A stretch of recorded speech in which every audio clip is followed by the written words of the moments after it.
क्या डीजीजीआई की रेड में बरामद 300 करोड़ की नकदी का सपा से कोई कनेक्शन है?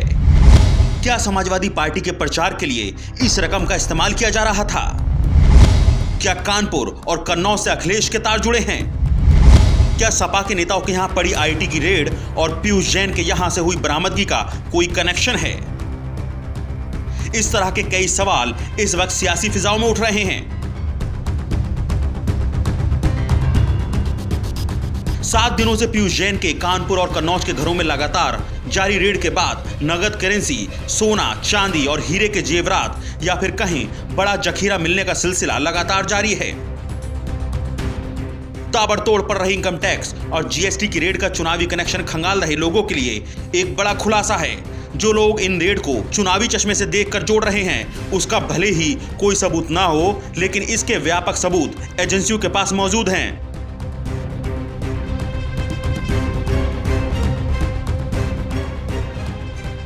माना जा रहा है चुनाव से पहले बड़े पैमाने पर काले धन को चुनाव में इस्तेमाल करने की तैयारी की जा रही है और इसकी जानकारी के बाद पहले कई राजनीतिक कारोबारियों के ऊपर आईटी की रेड पड़ी और उसके बाद डीजीजीआई ने भी रेड डालकर 300 करोड़ से ज्यादा की नकदी बरामद की है। उसमें बड़ा नाम जुड़ा है इत्र कारोबारी पीयूष जैन का। आखिरकार पीयूष जैन को गिरफ्तार कर लिया गया है और अब उससे लगातार पूछताछ की जा रही है।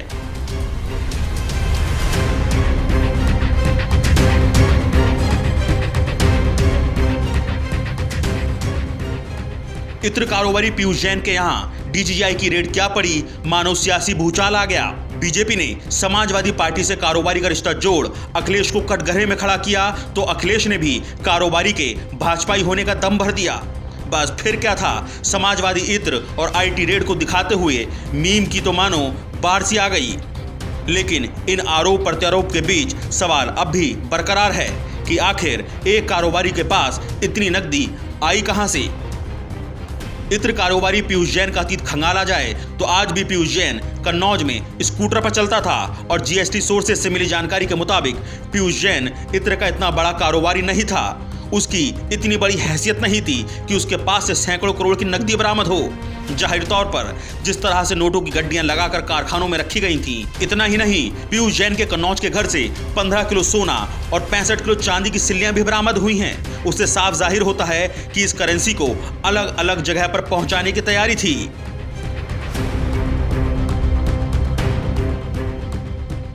ऐसे में सवाल उठता है कि क्या वाकई पीयूष जैन एक सियासी मोहरा था? अलग अलग क्षेत्रों में पैसा पहुंचाने के लिए क्या पीयूष जैन का इस्तेमाल किया जा रहा था? यानी कि पीयूष जैन का इस्तेमाल एज ए पॉलिटिकल टूल किया जा रहा था। चुनाव में काले धन का इस्तेमाल कोई नई बात नहीं है। एडीआर और इलेक्शन वॉच जैसी संस्थाएं समय समय पर इसके आंकड़े भी पेश करती रही हैं। यूं तो राजनीतिक दलों को होने वाली पॉलिटिकल फंडिंग में 70 से 80% हिस्सा अज्ञात सोर्सेज से ही आता है। एडीआर की रिपोर्ट के मुताबिक वित्त वर्ष 2019-20 में 25 क्षेत्रीय दलों को कुल 803.24 करोड़ रुपए चंदा मिला था। इसमें 445.7 करोड़ रुपए के सोर्स की कोई जानकारी नहीं है। रिपोर्ट के मुताबिक 6 राष्ट्रीय राजनीतिक दलों को वित्त वर्ष 2019-20 में अज्ञात सोर्सों से 3,371 करोड़ 40 लाख रुपए मिले थे। ये राशि इन पार्टियों को उसी वित्त वर्ष में मिले कुल चंदे का करीब 80% है। ऐसे में इसमें कोई शक नहीं कि पीयूष जैन के पास मिली 300 करोड़ के ऊपर की नकदी किसी राजनीतिक दल के चुनाव प्रचार में इस्तेमाल होनी हो, लेकिन घर से ही हुई मुखबिरी में पीयूष जैन फंस गया। सबसे बड़ी बात यह है कि अगर अकेले एक पॉलिटिकल फंडर पीयूष जैन के पास से 300 करोड़ से ऊपर की नकदी मिल सकती है, तब भला पूरे प्रदेश में कितने पॉलिटिकल फंडर सक्रिय होंगे और उनके पास कितना काला धन मौजूद होगा। ऐसे में ये एजेंसियों की एक बड़ी कामयाबी तो है, लेकिन अभी बड़ी चुनौती बाकी है।